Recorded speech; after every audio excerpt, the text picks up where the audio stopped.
Olá pessoal, estou aqui com vocês para mais uma aula da nossa física e hoje nós vamos falar de impulso e quantidade de movimento. Impulsionar o corpo, como o próprio nome já diz, já traduz, é aplicar uma força e dar um empurrão nesse corpo. Então nós vamos impulsionar um corpo aplicando uma força, esse impulso começa então no ato em que a força começa a atuar e termina no momento em que você para de exercer essa força. Então nós vamos ter aí um impulso calculado para um intervalo de tempo ΔT. Vejamos então como fica a definição do impulso. Olha lá, um corpo está sofrendo a ação de uma força.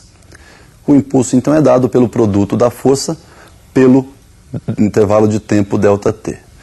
Unidade, nós temos no Sistema Internacional força dada em Newton, e o tempo dado em segundos. Daí então a unidade de impulso Newton vezes segundo. Bom, então como nós vimos, a definição ela é válida para uma força constante. Se a força for variável, nós temos outros modos para calcular. Nós vamos usar o conceito de força média ou o método gráfico. Então vamos observar o método gráfico e esse conceito de força média. Então pela força média nós temos aí que o módulo do impulso é igual ao módulo da força média multiplicada pelo ΔT. Já pelo método gráfico nós vamos utilizar o gráfico da força em função do tempo. Essa força é a força, vou considerar aí como sendo constante para somente definirmos o método gráfico. E observem que entre os instantes T1 e T2 essa força está atuando com a mesma intensidade. Então nós vamos multiplicar aí esse ΔT, T2 menos T1, pela força que está atuando. E pelo gráfico você percebe que esse produto ΔT vezes F nos dá um cálculo numericamente igual à área dessa figura que está achurada aí. Daí então o impulso numericamente igual à área. Bom, então nós vimos aí duas outras formas para calcular o impulso quando a força é variável. Perceba que esse impulso ele é diretamente proporcional à força e diretamente proporcional ao tempo. Como o tempo é uma grandeza escalar e força é uma grandeza vetorial, nós temos que o impulso e a força vão ter a mesma direção e o mesmo sentido. E, portanto, uma outra observação de extrema importância é que se nós temos o impulso calculado no intervalo de tempo ΔT, isso significa que esse impulso não é uma grandeza instantânea, e sim uma grandeza média. Bom, quando você impulsiona o corpo, esse corpo então adquire uma quantidade de movimento. Essa quantidade de movimento pode ser chamada também de momentum ou momento linear. Vamos então definir essa grandeza. Então a nossa quantidade de movimento ou momento linear, nós vamos representar pela letra Q. Percebam então que nós temos um corpo. Ao receber então a ação de uma força, ele sofre uma alteração na sua velocidade vetorial e o produto dessa massa do corpo pela velocidade vetorial adquirida por ele nos dá a quantidade de movimento ou o nosso momento linear. A unidade de quantidade de movimento nós podemos extrair lá do Sistema Internacional, lembrando que a massa é dada em quilograma e a velocidade é dada em metros por segundo. Daí então a unidade da quantidade de movimento ser quilograma vezes metro por segundo. Essa quantidade de movimento também é uma grandeza que depende exclusivamente aí da direção e do sentido da velocidade, ou seja, a quantidade de movimento, por ser grandeza vetorial, ser diretamente proporcional à massa, que é uma grandeza escalar, e também proporcional diretamente à velocidade, vai ter a mesma direção e o mesmo sentido da velocidade. Essa quantidade de movimento vai ser constante em duas circunstâncias. Ela pode ser constante igual a zero, quando o corpo estiver em repouso, ou ela pode ser constante e diferente de zero se o corpo estiver em movimento retilíneo e uniforme. Então, nós vimos aí a quantidade de movimento como sendo uma grandeza agora instantânea, porque ela depende da velocidade instantânea. Quando o corpo é extenso, como nós vamos fazer para determinar essa quantidade de movimento para um corpo extenso? Observe então no visual como é que isso vai ficar. Olha lá, para o corpo extenso nós vamos utilizar a massa do corpo e multiplicar pela velocidade do seu centro de massa. Portanto, a quantidade de movimento do corpo extenso, nós vamos multiplicar a massa pela velocidade do centro de massa desse corpo. Observe que para um sistema de muitas partículas também nós devemos fazer um somatório de quantidades de movimento. Somatório vetorial, obviamente.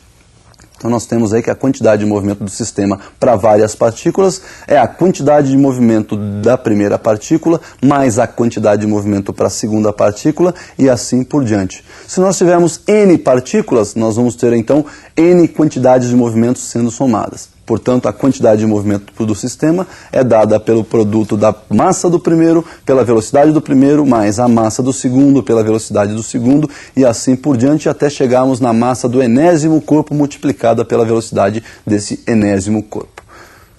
Bom, pessoal, e também vimos aí a definição velocidade de movimento, então para duas situações diferentes, corpo extenso e para um sistema de muitas partículas. O que nós vamos fazer então agora é associar essas duas grandezas, o impulso que nós definimos inicialmente e a quantidade de movimento. Para isso então nós vamos definir um teorema chamado teorema do impulso. Vamos observar então no visual como fica o teorema do impulso. Bom, teorema do impulso, nós temos aí, então um corpo de massa m que vai sofrer a ação de uma força que nós chamamos de força resultante. Essa força tem a mesma direção e o mesmo sentido do deslocamento. Velocidade inicial desse corpo V1, a sua velocidade final após o deslocamento V2, após o deslocamento D. E nós sabemos que a força resultante é massa vezes aceleração pela segunda lei de Newton. Bom, uma outra equação que nós temos em mente é a da aceleração. A aceleração é variação de velocidade num certo intervalo de tempo, ou seja, a aceleração mede a rapidez com que varia a velocidade. O que nós vamos fazer então é uma substituição aí da aceleração na primeira equação, na segunda lei de Newton, por ΔV sobre ΔT, onde então nós temos a força resultante igual à massa que multiplica a variação de velocidade por variação de tempo. Se multiplicarmos a equação membro a membro por ΔT, nós vamos ter aí de um lado da igualdade força resultante vezes ΔT, do outro lado nós vamos ter massa vezes variação de velocidade sobre ΔT, variação de tempo, multiplicada por ΔT. Simplificando então o segundo membro da equação, ΔT multiplicando e ΔT dividindo, nós temos que a força resultante vezes ΔT, que é o próprio impulso, igual a massa vezes a variação da velocidade. Variação da velocidade nós conhecemos, é velocidade final menos velocidade inicial. Então nós temos o produto da massa pela diferença das velocidades. Bom, m vezes V2 menos V1, fazendo a propriedade distributiva, nós temos aí que o impulso é igual a m vezes V2, massa vezes a velocidade final, menos a massa vezes a velocidade inicial. Pessoal, massa vezes velocidade nós já sabemos do que se trata. Massa vezes velocidade é quantidade de movimento. Então o impulso será a quantidade de movimento final menos a quantidade de movimento inicial. Daí o teorema então se resume em dizer que o impulso é igual à variação da quantidade de movimento da partícula. Bom pessoal, então nós verificamos aí a definição do impulso e constatamos que o impulso é igual à variação da quantidade de movimento. O que nos permite então dizer e concluir que o impulso e a quantidade de movimento são grandezas de mesmas dimensões. Ou seja, a dimensão do impulso é a mesma dimensão da quantidade de movimento. Bom, uma outra observação importante para o nosso estudo de impulso e quantidade de movimento são os sistemas isolados. Nós dizemos que um sistema é isolado quando a força resultante externa que está sendo aplicada a este corpo se anula, ou seja, tem força resultante externa igual a zero. Vamos observar então essa situação em que a força resultante aplicada no corpo é nula. Bom, então o sistema mecânico isolado é aquele sistema em que a força resultante externa é nula, é igual a zero. Bom, sempre que um sistema for isolado, nós podemos tirar daí um princípio ou um teorema muito importante. É o princípio ou o teorema da conservação da quantidade de movimento. Então, se nós temos o sistema isolado, isso implica numa força resultante externa igual a zero. Se a força resultante externa é igual a zero, nós temos o impulso nulo. O impulso também é zero. E se o impulso é nulo, nós não temos variação da quantidade de movimento, o que implica numa quantidade de movimento constante. Daí, então, se o sistema é isolado, a quantidade de movimento se mantém constante. Bom, pessoal, quando nós falamos de sistema isolado, existe um caso de muita importância para o estudo de sistemas isolados, que é onde ocorre a explosão de um corpo. Nós vamos observar que numa explosão, nós temos o princípio ou o teorema da conservação da quantidade de movimento. Então vejamos uma explosão de um corpo, como a quantidade de movimento se conserva. Então nós temos aí o exemplo onde ocorre a explosão de um corpo. Um corpo de massa m vai se dividir, por exemplo, em 4 partes, de massas m1, m2, m3 e m4. Se antes esse corpo está parado, obviamente após a explosão, essas partes vão adquirir velocidades, que nós vamos chamar de V1, V2, V3 e V4, respectivamente. Perceba que a massa, então, total do corpo é o somatório das massas de cada uma dessas partículas, de cada um desses fragmentos. Então, a massa total é a soma das massas. Como na explosão não existe nenhuma força externa atuando neste corpo, nós dizemos que as forças que atuam aí durante a explosão são forças estritamente internas. né? Então nós podemos dizer que nesse sistema a quantidade de movimento antes da explosão é exatamente igual à quantidade de movimento depois ou imediatamente depois da explosão.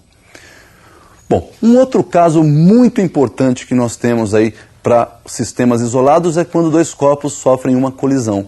Esse sistema também é muito importante e vai aparecer no vestibular. Vejamos então a colisão entre dois corpos. Então a colisão entre dois corpos nós temos aí o antes e o depois da colisão.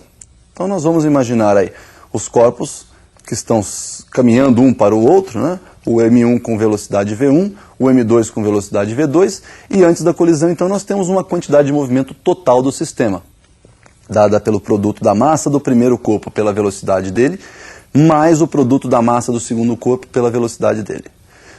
Após a colisão, esses corpos então têm uma alteração em suas velocidades. Olha lá, o M1 passou a ter uma velocidade que estou chamando de V3 e o M2 passou a ter uma velocidade que eu chamei aí de V4. Então nós podemos também calcular uma quantidade de movimento do sistema logo após a colisão. M1 vezes V3, que é a sua nova velocidade, mais M2 vezes V4, que é a sua nova velocidade. Então nós podemos observar aí, como também não houve ação de forças externas, que a quantidade de movimento antes e depois da colisão se mantém constante. Portanto, Q antes igual a Q depois. Bom, pessoal, essas aplicações de impulso e quantidade de movimento são extremamente importantes e vão aparecer nos vestibulares. Então o ideal é que você faça muitos exercícios praticando o impulso, praticando a quantidade de movimento, o teorema do impulso, para que você se dê bem lá na frente nas suas provas. Por hoje o que nós tínhamos para ver então era esse assunto. Espero que você tenha gostado. Até a nossa próxima aula.